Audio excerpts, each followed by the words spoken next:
A Western Mass community is getting more than $1.5 million in grant funding to tackle flooding and climate change. South Hadley is one of 97 statewide projects receiving grants from the Executive Office of Energy and Environmental Affairs' New Environment and Climate One-Stop Program.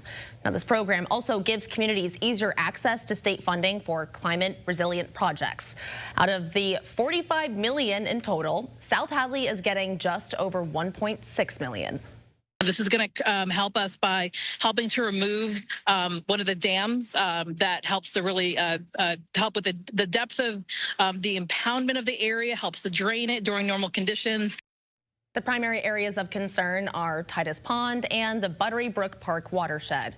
With this funding, South Hadley will be able, or will rather be on track to restore those wetlands to reduce flood risks. We're going to keep sort of doing these projects until we can see significant impacts that are climate positive for our community and help us be more resilient. Wong hopes construction's done by the end of 2020.